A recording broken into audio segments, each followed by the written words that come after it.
6 மாதமாக ஒரு பொருள் அப்படியே இருக்கக்கூடிய ஒரு ஆச்சரியமான விஷயத்தை பற்றி தான் நான் இன்றைக்கி உங்க கூட ஷேர் பண்ணிக்க போகிறேன். அது மட்டும் இல்லாமல் நிறைய டிப்ஸும் சொல்லியிருக்கேன். இந்த டிப்ஸ் எல்லாமே கண்டிப்பாக உங்களுக்கு யூஸ்ஃபுல்லாக இருக்கும்.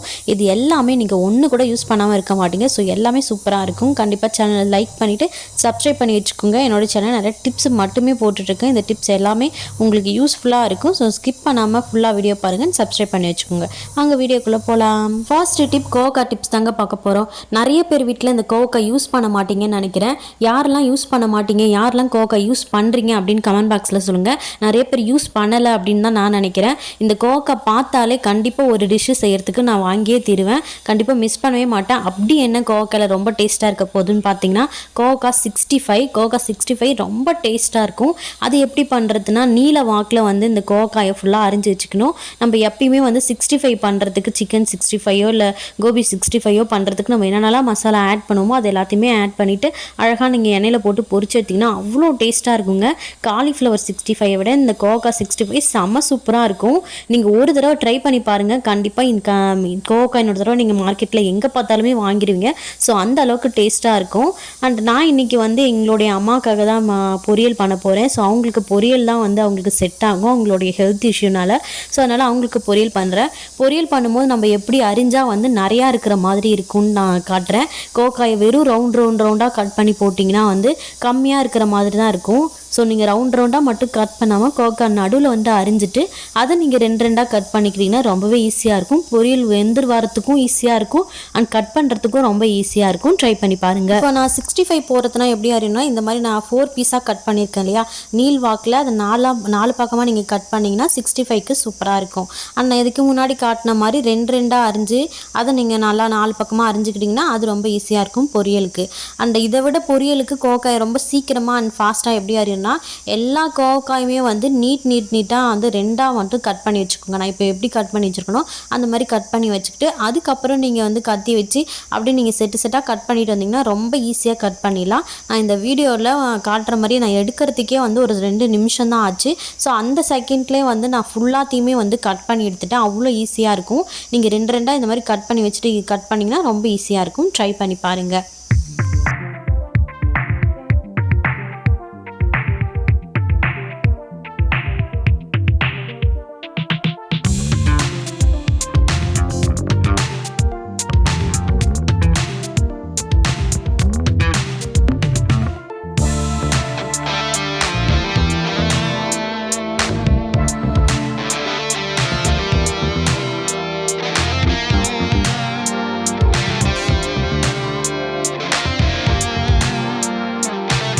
நெக்ஸ்ட் டிப்பு இட்லி டிப்ஸ் தான் பார்க்க போகிறோம். நாங்கள் எப்பயுமே வந்து இட்லி வெந்துருச்சா அப்படின்னா வந்து கையை இப்படி உள்ளே விட்டு பார்ப்போம். மாவு வந்து ஒட்டி கையில் வந்து ஒட்டி இருந்துச்சுன்னா வந்து மாவு வந்து வேகலை, இட்லி வேகலை அப்படின்னு அர்த்தம். கையில் ஒட்டாமல் வந்துச்சுன்னா வெந்துருச்சுன்னு அர்த்தம். இந்த மாதிரி குத்தி தான் பார்ப்போம். இந்த மாதிரி நான் எங்களுடைய அத்தை வீட்டில் கல்யாணம் ஆன புதுசில் போயிட்டு ஃபஸ்ட்டு இந்த மாதிரி ஓட்டை போட்டு பார்த்தோன்னே எல்லோரும் என்னை கிண்டல் பண்ண ஆரம்பிச்சிட்டாங்க. என்ன ஓட்டை போட்டு பார்க்குற, இப்படிலாம் பார்ப்பாங்களா அப்படின்னு சொல்லிட்டு. நீங்கள் எப்படி பார்ப்பீங்கன்னு சொல்லுங்கள். அவங்க வீட்டு சைட்லேருந்து எப்படி பார்ப்பாங்கன்னா இட்லி வந்து அமுத்தி பார்ப்பாங்களா, அமுத்தி பார்க்கும்போது திருப்பி மேலே வந்துச்சுன்னா அமுங்காமல் மேலே வந்துச்சுன்னா வெந்திருச்சி அர்த்தம் அப்படின்னு சொல்கிறாங்க. நாங்கள் இப்படி தான் பார்ப்போம். நீங்கள் எப்படி பார்ப்பீங்கன்னு கமெண்ட் பாக்ஸில் சொல்லுங்கள். அண்ட் இட்லியில் என்ன டிப்ஸ் சொல்ல போகிறேன்னா நீங்கள் இந்த மாதிரி வந்து இட்லி துணி வைக்காமல் வெறும் எண்ணெய் தடவி மட்டும் இட்லி ஊற்றி வச்சிங்கன்னா நம்ம சுட டக்குன்னு நம்ம எடுக்கும் போது பார்த்திங்கன்னா அந்த இட்லி ஃபுல்லாகவே வந்து அந்த இட்லி குணாலில் ஒட்டிக்கிட்ட மாதிரி இருக்கும் அந்த இட்லி தட்டிலே வந்து. ஸோ அந்த மாதிரி இல்லாமல் இருக்கிறதுக்கு நீங்கள் ஒரு ஸ்பூன் வந்து எடுத்துக்கிட்டு அந்த ஸ்பூனை வந்து தண்ணியில் வந்து நனைச்சிட்டு தண்ணியில் தொட்டுட்டு அதுக்கப்புறம் நீங்கள் உடனே வந்து அந்த இட்லி எடுத்திங்கன்னா சூப்பராகவே எடுக்கிறதுக்கு வந்துடும். ட்ரை பண்ணி பாருங்கள். அப்படியே நீங்கள் சூடாக எடுக்கும்பொழுது ஆறிட்டுனா எடுக்கிறதுக்கு ரொம்ப ஈஸியாக இருக்கும். அப்படியே வந்துடும் இட்லி கொஞ்சம் கூட ஒட்டாமல். பட் நம்ம சூடாக சாப்பிடும்போது சூடாக எடுக்கிறதுக்கு இட்லி எடுக்கிற ஸ்பூனை தண்ணியில் நனைச்சிட்டு அதுக்கப்புறம் நீங்கள் எடுத்திங்கன்னா ஒட்டாமல் சூப்பராகவே வந்துடும். ட்ரை பண்ணி பாருங்கள். அண்ட் நெக்ஸ்ட் டிப் என்னன்னு பார்க்கலாம். இந்த கருவேப்பிலையை மட்டும் எப்படி தான் நம்ம ஃப்ரிட்ஜில் ஸ்டோர் பண்ணி வச்சாலுமே காஞ்சி போன மாதிரி ஆகிடும். உடனே கருவேப்பிலையை அப்படியே ஃப்ரெஷ்ஷாக வச்சுருக்கணும்னா இந்த டிப்ஸை நீங்கள் ஃபாலோ பண்ணி பார்க்கலாம். நான் இந்த டிப்ஸை ஃபாலோ பண்ணதுக்கப்புறம் கருவேப்பிலை வந்து காஞ்சி போகாமல் ரொம்ப நாளைக்கு வந்து ஃப்ரெஷ்ஷாகவே என்னால் யூஸ் பண்ண முடிஞ்சுது. ஸோ அதனால தான் ஷேர் பண்ணியிருக்கேன். ட்ரை பண்ணி பாருங்கள். ஃபஸ்ட்டு வந்து கருவேப்பிலை வந்து ஒரு ஏர் டைட்டான கண்டெய்னர்ஸில் தான் போட்டு நம்ம க்ளோஸ் பண்ணி வைக்கணும். அதுக்கு ஒரு பாக்ஸ் எடுத்துக்கிறேன். அதுக்கப்புறம் அடியிலையும் வந்து டிஷ்யூ பேப்பர் போட்டுக்கணும். நம்ம மேலே மூடி வைக்கும் போதும் டிஷ்யூ பேப்பர் போட்டுக்கணும். டிஷ்யூ பேப்பர் இல்லைன்னா நீங்கள் வந்து இந்த மாதிரி நல்லா காட்டன் கிளாத்தாக பார்த்து அதில் போட்டுக்கலாம். நான் காட்டன் கிளாத்தே போட்டுக்கிட்டேன். இப்போ வந்து கருவேப்பிலையை வந்து நம்ம பிரித்து எடுக்க போகிறோம். அந்த காம்புல இருந்து வந்து இந்த கருவேப்பிலையை உருவி எடுக்கக்கூடாது. காம்போடவே நம்ம ஸ்டோர் பண்ணி வைக்கும்போது தான் ரொம்ப நாளைக்கு ஃப்ரெஷ்ஷாக இருக்கும். ஸோ நான் காட்டுற மாதிரி அந்த பெரிய காம்பை தவிர அந்த இனுக்காக நம்ம எடுப்போம் இல்லையா, அதை மட்டும் நம்ம வந்து எடுத்துக்கணும் ஃபுல்லாக உருவாமல். ஸோ அந்த மாதிரி ஃபுல்லாக எடுத்து வச்சுக்கிட்டேன்.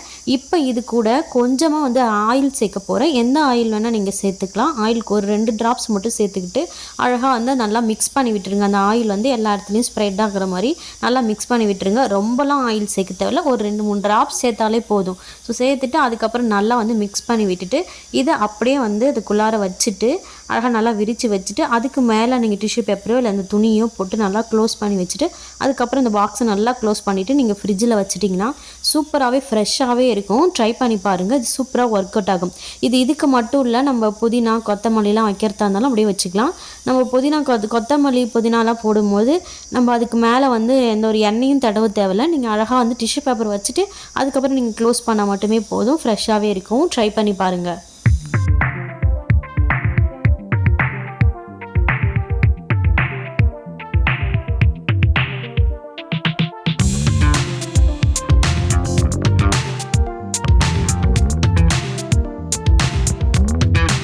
நெக்ஸ்ட்டு டிப் என்னென்னு பார்த்தீங்கன்னா மாம்பழ டிப்ஸ் தாங்க. நம்ம சம்மர் சீசன் வந்துட்டாலே நிறையா மாம்பழம் நமக்கு கிடைக்கும். ஸோ சீசன் ஃப்ரூட்ஸ் எல்லாம் நம்ம மிஸ் பண்ணாமல் வாங்கி சாப்பிடணும். நம்மளுடைய குழந்தைங்களுக்கும் அதிகமாக வாங்கி கொடுங்க. அண்ட் அவங்களுக்கு ஒரு சின்ன என்ஜாய்மெண்ட்டுக்காக நான் இந்த டிப்ஸை ஷேர் பண்ணியிருக்கேன். அண்ட் மாம்பழம் நம்ம கட் பண்ணும்போது ஸ்லைஸாக கட் பண்ணி கொடுப்போம். அதுக்கு பதிலாக நீங்கள் இந்த டிப்ஸை ஃபாலோ பண்ணி பார்க்கலாம். மாம்பழத்தோடைய சென்டரில் வந்து இந்த மாதிரி சுற்றி கட் பண்ணி எடுத்துக்கோங்க. அழகாக நல்லா ஷார்ப்பாக அடி வரைக்கும் போகிற மாதிரி சுற்றி கட் பண்ணி எடுத்துகிட்டு 2 பக்கமும் மேல் பக்கத்துலேயும் அடி பக்கத்துலேயும் நல்லா ஸ்ட்ராங்காக பிடிச்சிக்கிட்டு ஒரு திருவுனிங்கன்னா போதும். அதோடைய சீடு மட்டும் அடியில் இருக்கிறது கூட நின்றுக்கும், மேலே மட்டும் சீடே இல்லாமல் அழகாக வந்துடும். ஸோ இதை ட்ரை பண்ணி பாருங்கள், ரொம்ப அழகாக வரும். அண்ட் இதை நீங்கள் கொஞ்சம் புஷ் பண்ணி எடுத்துட்டிங்கன்னா சூப்பராகவே இதுவும் வந்துடும். ஸோ இது மேலே இருக்கிற எல்லா ஃப்ளெஷ்ஷையும் வந்து அதுக்குள்ளே அந்த மாம்பழத்துக்குள்ளாரே போட்டுட்டு அழகாக 2 இதுலேயுமே வந்து ஒரு சின்ன ஸ்பூனை போட்டு உங்கள் கிட்ஸுக்கிட்ட கொடுத்துட்டிங்கன்னா அழகாக எடுத்து சாப்பிடுவாங்க. கொஞ்சம் என்ஜாய்மெண்ட்டோடு சாப்பிடுவாங்க. நல்லாயிருக்கும். ட்ரை பண்ணி பாருங்கள்.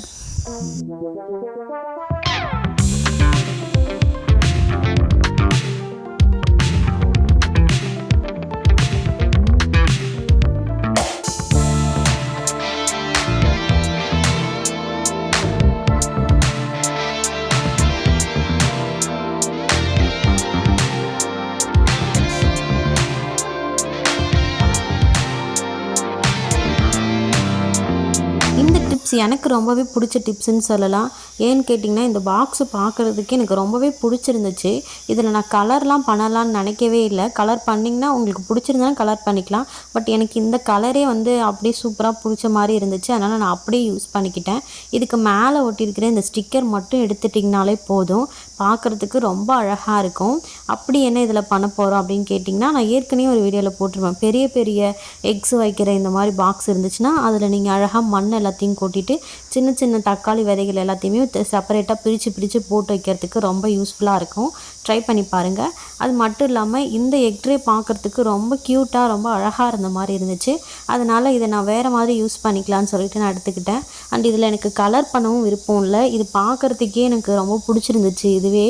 அதனால் நான் கலர் எதுவும் பண்ணலை. உங்களுக்கு விருப்பப்பட்டால் நீங்கள் கலர் பண்ணிக்கலாம். அண்ட் அதில் ஏதாவது ஸ்டோன்ஸ்லாம் ஒட்டிக்கலாம். இல்லைனா பெயிண்டிங்கும் நீங்கள் மேலே வந்து அழகாக பெயிண்ட் பண்ணிக்கலாம். அதுவும் சூப்பராகவே இருக்கும். நான் வந்து இதில் என்னுடைய சின்ன மேக்கப் திங்ஸ் எல்லாத்தையுமே செப்பரேட்டாக பிரித்து வச்சுக்கிறதுக்கு யூஸ் பண்ணிக்கிட்டேன். நிறையா உங்ககிட்ட வந்து இயரிங்ஸ்லாம் இருந்துச்சுன்னா அழகாக இதில் தனித்தனியாக போட்டு வச்சு நம்ம யூஸ் பண்ணிக்கலாம். அதுக்கு யூஸ் பண்ணும்போது ரொம்பவே அழகாக இருக்கும். நம்மளுடைய கம்பல் எல்லாத்தையுமே தனித்தனியாக போட்டு யூஸ் பண்ணிக்கலாம். அண்ட் நான் என்கிட்ட இருக்கிற கிளிப்ஸ் எல்லாத்தையுமே வந்து தனியாக வச்சு யூஸ் பண்ணிக்கிட்டேன். ட்ரை பண்ணி பாருங்கள். இது பார்க்குறதுக்கு ரொம்பவே க்யூட்டாக அண்ட் அழகாக இருக்கும். ஏன்னா மொட்டை பாக்ஸில் நம்ம இதை வைக்கலாமா அப்படின்னு யோசிக்க வேண்டாம். இது பார்க்குறதுக்கு ரொம்பவே அழகாக தான் இருக்கும். ட்ரை பண்ணி பாருங்கள்.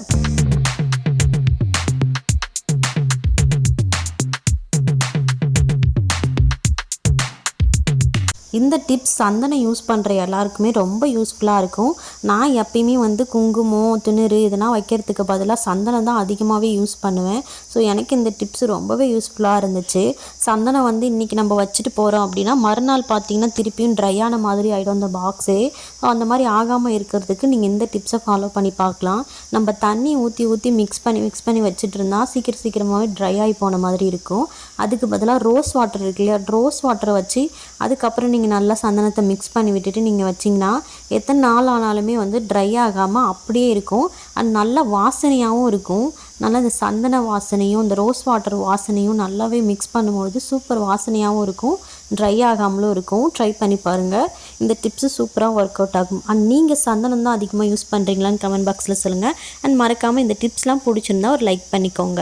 அண்ட் நெக்ஸ்ட்டு டிப் என்னன்னு பார்த்தீங்கன்னா, இந்த மாதிரி குட்டியாக நம்ம நிறையா விளக்குலாம் பூஜை அறையில் யூஸ் பண்ணும்பொழுது அந்த விளக்குக்கு அடியில் சின்னதாக இந்த மாதிரி குட்டி பிளேட்ஸ் வச்சுக்கிட்டிங்கன்னா ரொம்ப யூஸ்ஃபுல்லாக இருக்கும். இது வந்து எங்கள் அம்மா ஃபாலோ பண்ணுற ஒரு மெத்தட் தான். அவங்களுடைய வீட்டில் எப்பயுமே விளக்குக்கு அடியில் இந்த மாதிரி குட்டியாக சின்ன தட்டு மாதிரி வச்சுருப்பாங்க. எண்ணெய் வந்து வெளியில் போனாலுமே வந்து இந்த தட்டுலேயே நிற்கும், அழகாகவும் இருக்கும் பார்க்குறதுக்கு. ஸோ வெள்ளி விளக்குனா அது கீழே வந்து சில்வர் தட்டு அந்த மாதிரி வச்சுருக்காங்க. சின்னதாக வந்து அழகாக விளக்கு கீழே நீங்கள் குட்டியாக தட்டு வச்சிட்டிங்கன்னா பார்க்குறதுக்கு ரொம்ப அழகாகவும் இருக்கும். எண்ணெயும் வெளியில் சிந்தாமலும் லீக் ஆகாமலும் இருக்கும். ட்ரை பண்ணி பாருங்கள். நெக்ஸ்ட்டு டிப் என்னன்னு பார்த்தீங்கன்னா, இந்த மாதிரி சில்வரில் எங்கள் அம்மா அப்பா ஒரு 10 வருஷம் இருக்கும். அந்த 10 வருஷத்துக்கு முன்னாடி வாங்கின இந்த வெள்ளியில் லக்ஷ்மி சிலை இன்னுமே அப்படியே தான் இருக்குது. இது வந்து வெள்ளியில் வந்து நம்ம லக்ஷ்மி சிலையை நம்ம எது வாங்கினாலுமே வந்து கழுவிட்டு அப்படியே ஒரு கிளாஸ் போட்டு நம்ம மூடி வச்சுட்டோன்னா அது கருத்து போன மாதிரி ஆகிடும். ஸோ அதில் இருக்கிற ஈரப்பதம் எல்லாமே ஃபுல்லாக ட்ரை ஆனதுக்கு அப்புறம் தான் நம்ம வந்து க்ளோஸ் பண்ணி வைக்கணும். அப்போ தான் வந்து கருப்பாகாமல் அப்படியே இருக்கும். ட்ரை பண்ணி பாருங்கள். அந்த இப்போ வெள்ளி விற்கிற விலைக்கு இந்த மாதிரி லக்ஷ்மி சிலையெல்லாம் வாங்க முடியுமானே தெரியல. ஸோ அந்தளவுக்கு ப்ரைஸ் எகிரி போயிருக்கும். இப்போ இதை வாங்க போனால் எவ்வளோ ரூபாய் தேவைப்படும்னு கமெண்ட் பாக்ஸில் சொல்லுங்கள். அண்ட் நீங்கள் உங்கள் வீட்டில் வெள்ளியில் இந்த மாதிரி எந்த பொருட்கள் சாமிக்கு யூஸ் பண்ணுற மாதிரி வச்சுருக்கீங்கன்னு கமெண்ட் பாக்ஸில் சொல்லுங்கள். அண்ட் வாங்க நெக்ஸ்ட் டிப் என்னன்னு பார்க்கலாம். உப்புலாம் நம்ம ஸ்டோர் பண்ணி வைக்கிறதுக்கு ஒரு பெஸ்ட்டு ஆப்ஷன் அப்படின்னு பார்த்திங்கன்னா இந்த பீங்கான் ஜாடி தான் சொல்லுவாங்க. நம்ம பிளாஸ்டிக்கோ சில்வரோ இல்லை எதுவே நம்ம யூஸ் பண்ணாலுமே இந்த மாதிரி பீங்காங் பாக்ஸில் வைக்கும்பொழுது தான் வந்து நல்லது அப்படின்னு சொல்லுவாங்க. அது மட்டும் இல்லாமல் நம்ம அப்படி ஸ்டோர் பண்ணி வைக்கும்போது இல்லை சில்வர் ஸ்பூனோ அந்த மாதிரிலாம் போட்டு வைக்காமல் நீங்கள் அழகாக ஒரு உட்டன் ஸ்பூனை மட்டும் நீங்கள் போட்டு வச்சிட்டிங்கனாலே போதும். அதில் இருக்கிற ஈரப்பதத்தை எல்லாத்தையுமே வந்து அந்த உட்டன் ஸ்பூனே வந்து அப்சர்வ் பண்ணிக்கும். ஸோ அப்படியே இருக்கும், தண்ணி விடாமல் இருக்கும். ட்ரை பண்ணி பாருங்கள். அது மட்டும் இல்லாமல் நான் எப்பயுமே வந்து என்னதான் ஸ்பூன் போட்டு வச்சாலுமே உப்பு வந்து கையில் எடுத்து போட்டால் தான் அளவு தெரியும். யாரெல்லாம் வந்து கையில் எடுத்து போடுவீங்கன்னு கமெண்ட் பாக்ஸில் சொல்லுங்கள். நான் எப்பவுமே கையில் எடுத்து தான் போடுவேன். ஸ்பூனில் எடுத்து போட்டாலே எனக்கு சுத்தமாக அளவே தெரியாது. நீங்கள் எப்படி போடுவீங்கன்னு கமெண்ட் பாக்ஸில் சொல்லுங்கள். மெழுகுவர்த்தி வச்சு நிறைய டிப்ஸ் தான் பார்க்க போகிறோம். மெழுகுவர்த்தியை வச்சு நம்ம இப்படி கூட யூஸ் பண்ணலாமா அப்படின்ற மாதிரி இருக்கும். நம்ம வந்து சாவிலாம் வந்து ரொம்ப டைட்டாக இருக்குது, போயிட்டு நம்ம திறக்கிறதுக்கே வந்து டைட்டாக இருக்கிற மாதிரி இருக்குன்னா நீங்கள் இந்த சாவியோட எஜஸில் ஃபுல்லாக இந்த மெழுகுவர்த்தி நல்லா தீத்தி விட்டுட்டு அதுக்கப்புறம் நீங்கள் போட்டு எடுத்திங்கன்னா சூப்பராகவே வந்து டக்குன்னு வந்து லாக்லாம் திறந்துக்கிறதுக்கு ஹெல்ப்ஃபுல்லாக இருக்கும். நல்லா சிக்கிக்காமல் வந்து துரு பிடிச்சிருந்தாலும் எப்படி இருந்தாலும் வந்து ரொம்ப டைட்டாக இருக்குது நம்ம திருவர்த்திக்கு அப்படின்னா நீங்கள் இந்த டிப்ஸை ஃபாலோ பண்ணி பார்க்கலாம். இந்த டிப்ஸ் உங்களுக்கு தெரிஞ்சிருக்கும்னு நினைக்கிறேன். நம்ம சின்ன வயசில் இந்த டிப்ஸ் நம்ம யூஸ் பண்ணியிருப்போம்னு நினைக்கிறேன். இந்த மாதிரி ஜிப்புலாம் வந்து டைட்டாக இருக்கிற மாதிரி இருக்குது, டக்குன்னு வந்து நம்மளால திறக்க முடியல, ஸ்டெக் ஆகுது அப்படின்னா இந்த மாதிரி மெழுகுவர்த்தி அந்த ஜிப்போட எல்லா ஓரத்துலையும் நல்லா தேய்ச்சி விட்டுட்டு அதுக்கப்புறம் நீங்கள் திறந்து மூடினீங்கன்னா சூப்பராகவே வந்து திறக்கிறதுக்கும் க்ளோஸ் பண்ணுறதுக்கும் ஈஸியாக இருக்கும். ட்ரை பண்ணி பாருங்கள். இது மட்டும் இல்லாமல் நம்ம ட்ராவெலாம் வந்து திறந்து க்ளோஸ் பண்ணுறதுக்கு டைட்டாக இருக்குது அப்படின்னாலும் அந்த க்ளோஸ் பண்ணுற இடத்துல வந்து நீங்கள் அந்த மெழுகுவர்த்தி நல்லா தேய்ச்சி விட்டுட்டிங்கன்னா நம்ம ஓப்பன் பண்ணி க்ளோஸ் பண்ணுறதுக்கும் நல்லா ஈஸியாக இருக்கும். ட்ரை பண்ணி பாருங்கள். இது மாதிரி சின்ன பொருட்கள்லாம் வந்து ஸ்டெக் ஆகி இருந்துச்சுனாலும் இந்த மெழுகுவர்த்தி வந்து அதோடைய உராய்வுனால ஒரு சாஃப்ட்னஸாக இருக்கும். ஸோ சீக்கிரமாகவே வந்து சரியாயிடும். ட்ரை பண்ணி பாருங்கள். வாங்க நெக்ஸ்ட் டிப் என்னன்னு பார்க்கலாம்.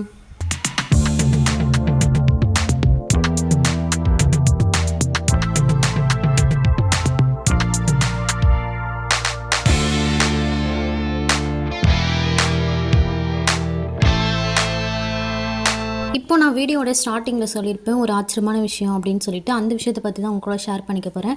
எங்களுடைய அம்மாவோடைய ஹெல்த் இஷ்யூனால அவங்க 6 மந்த்தாக வந்து வீட்டுக்கு வரவே முடியல. அவங்க லாஸ்ட்டாக போகும்போது இந்த விளக்கு தட்டு இந்த சாமச்சி விளக்கு இருக்கு இல்லையா, அந்த விளக்கை வந்து விளக்கிட்டு அழகாக சந்தன குங்குமலாம் வச்சுட்டு போயிருக்காங்க. இப்போ வந்து பார்த்தாலுமே 6 மாதம் அதுக்கப்புறம் வந்து பார்த்தாலுமே அது பார்க்குறதுக்கு இன்றைக்கி விளக்கி வச்ச மாதிரி அவ்வளோ ஃப்ரெஷ்ஷாகவே இருந்துச்சு. அது எப்படின்னே தெரியல. நான் என்னுடைய வீட்டில் வந்து ஒரு வாரம் ஊருக்கு போயிட்டு வந்தாலே போதும் அந்த விளக்கை பார்த்திங்கன்னா ரொம்ப கருப்பு கருப்பாக இருக்கிற மாதிரி இருக்குது. பட் எங்கள் அம்மா பண்ணி வச்சதை மட்டும் அவ்வளோ அழகாக ஃப்ரெஷ்ஷாக இப்போ வீடியோவில் பார்க்குறதுக்கு கூட அந்த அளவுக்கு எனக்கு தெரியல. பட் நேரில் பார்க்கும்போது அவ்வளோ ஃப்ரெஷ்ஷாக பளபளன்ட்டு அப்படி இருந்துச்சு. இதுக்கு காரணம் என்னன்னே தெரியல. அவங்க வந்து எண்ணெய் போட்டு இந்தமாரி புளி யூஸ் பண்ணி தான் வந்து அவங்களே எண்ணெய் போலவே வந்து க்ளீன் பண்ணியிருக்காங்க. பட் புளி யூஸ் பண்ணி என்னோடது மட்டும் கருப்பான மாதிரி இருந்துச்சு. பட் எங்கள் அம்மாவோடது வந்து நல்லா பளிச்சுன்னு சூப்பராகவே இருந்தது. அது எப்படின்னே தெரியல. ஏன்ட்டு உங்களுக்கு தெரிஞ்சால் நீங்கள் கமெண்ட் பாக்ஸில் சொல்லுங்கள். அண்ட் எங்கள் அம்மா எப்பயுமே வந்து காலையில் குளிச்சுட்டு அதுக்கு சாமி கும்பிட்டுட்டு அதுக்கப்புறம் தான் சாப்பிடுவாங்க உடம்பு சரியில்லைனாலுமே. எங்கள் அம்மா கிட்ட கேட்டால் நான் எப்பயுமே வந்து எங்கே இருந்தாலும் சாமி கும்பிட்டுட்டே இருப்பேன், எங்கே இருந்தாலும் வந்து டெய்லியும் விளக்கேற்றி கும்பிட்டுட்டே இருப்பேன், அதனால தான் இப்படி இருக்குது அப்படின்னு சொல்லிட்டு சொல்லியிருந்தாங்க. உங்களுடைய கருத்து இதில் என்னன்னு சொல்லிட்டு கமெண்ட் பாக்ஸில் சொல்லுங்கள். அண்ட் என்னுடைய வீடியோ உங்களுக்கு பிடிச்சிருந்தால் மறக்காமல் லைக் பண்ணிட்டு அதை சப்ஸ்கிரைப் பண்ணி வச்சுக்கோங்க. உங்களோட ஃப்ரெண்ட்ஸ் அண்ட் ஃபேமிலிக்கும் ஷேர் பண்ணிவிடுங்க. நிறைய டிப்ஸஸ்லாம் பார்க்கலாம். அண்ட் தேங்க்ஸ் ஃபார் வாட்சிங் திஸ் சேனல்.